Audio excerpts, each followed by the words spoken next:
Hello, this is the Boise River Economic Driver and Heart of the City. I am Robin Fehlau. I'm an outdoor recreation planner for the Bureau of Land Management.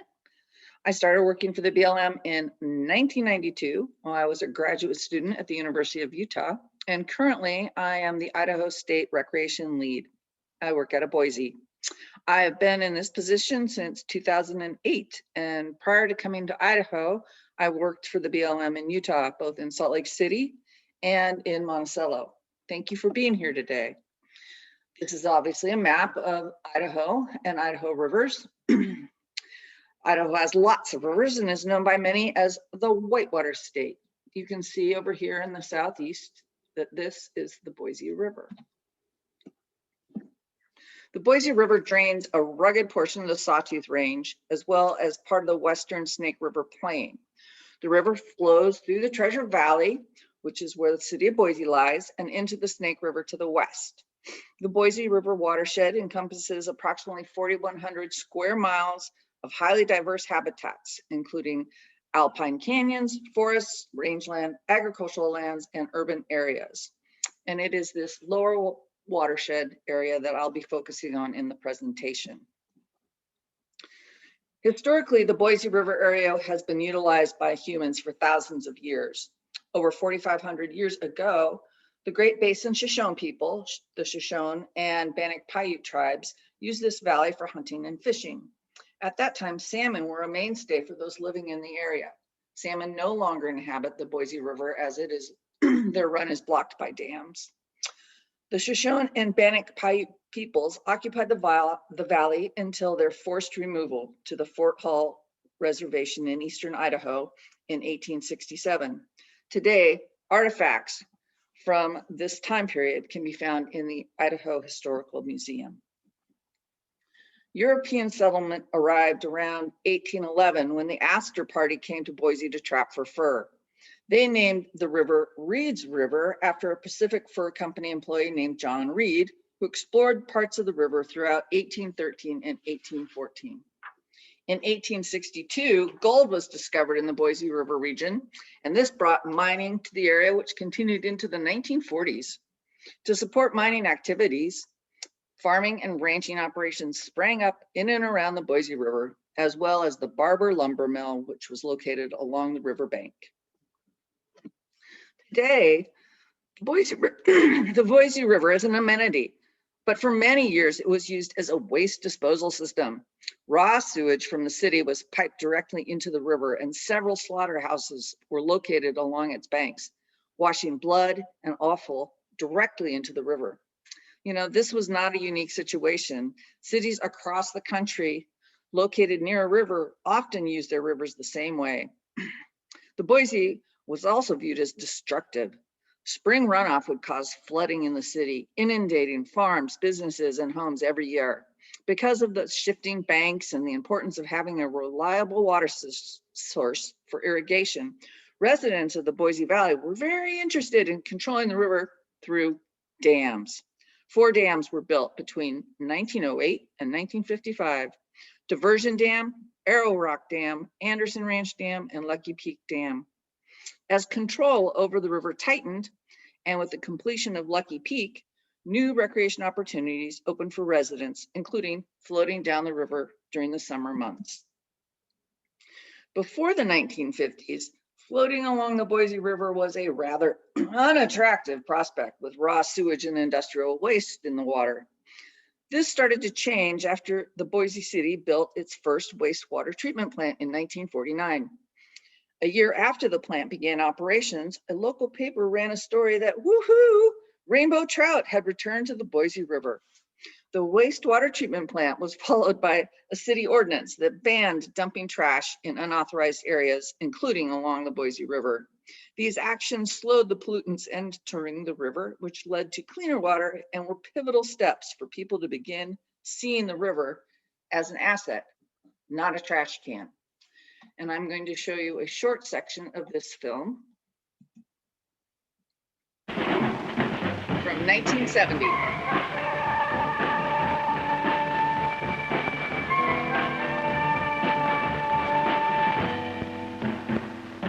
What attracted the first pioneers to Boise? Was it the Boise River and the trees in the valley set against the soft foothills? Today that river meanders through a city of over 75,000.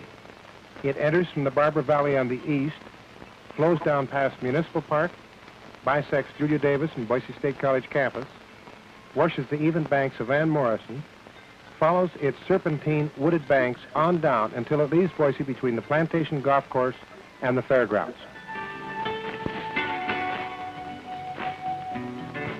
As we watch the beauty of the river leaving Barber Valley, I'm reminded of a trained observer's comments about our city. He had just moved to Boise. He volunteered that we have a most attractive railroad depot and an arresting view down the vista to our capital. We also have a river few people can find. So difficult, it was necessary to film this from a helicopter.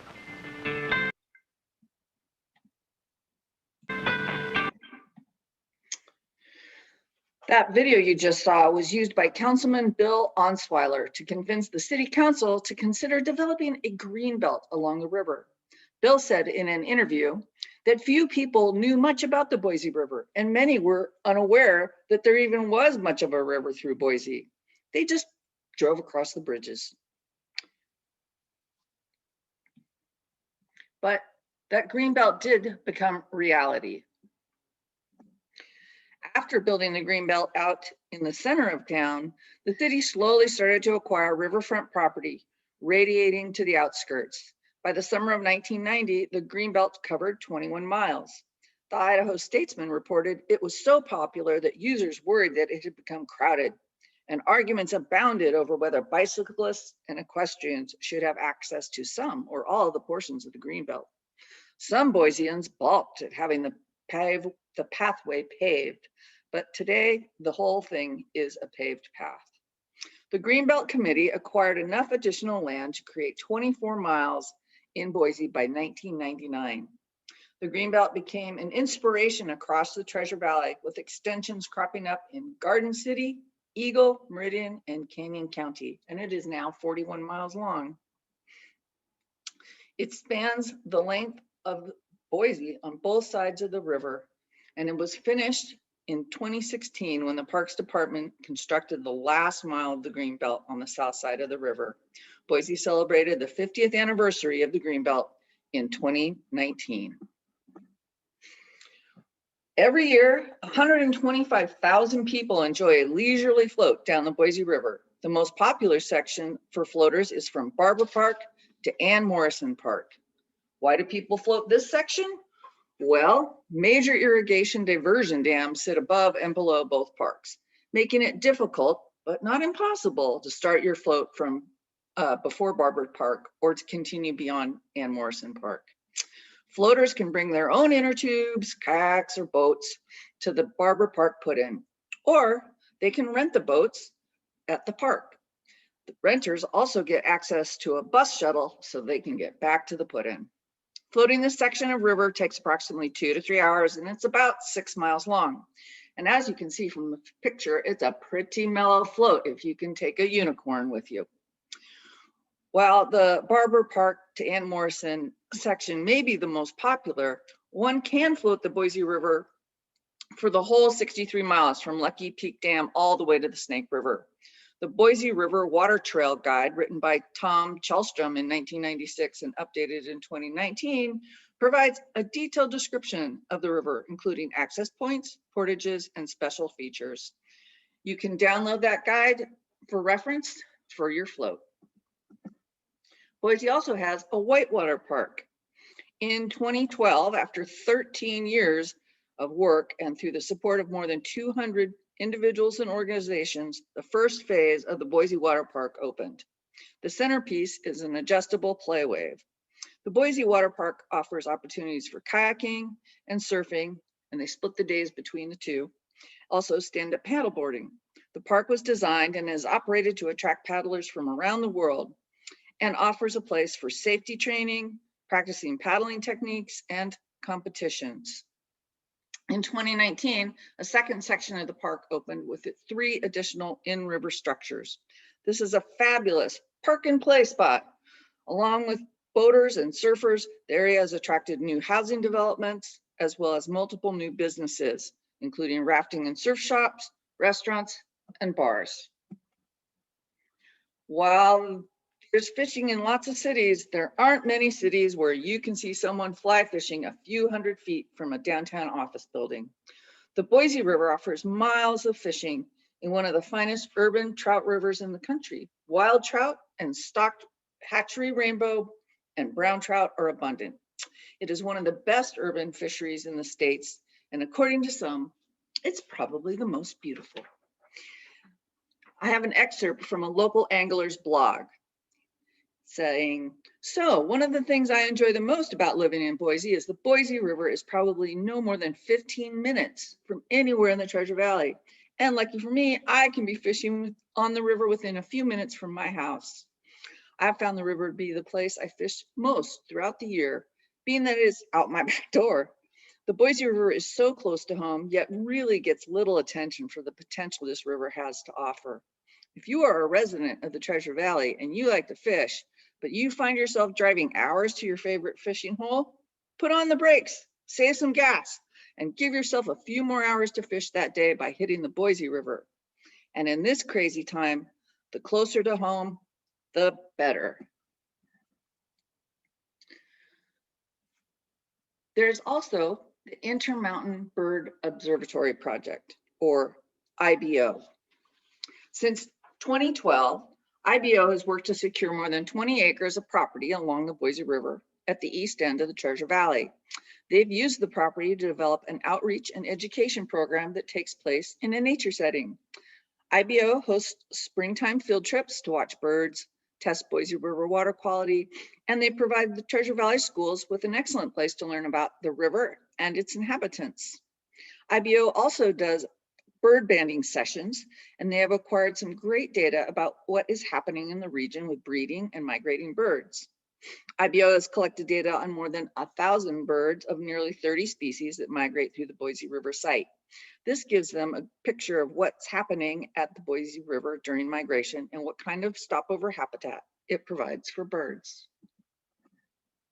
We have a local organization called the Boise River Enhancement Network, or BREN.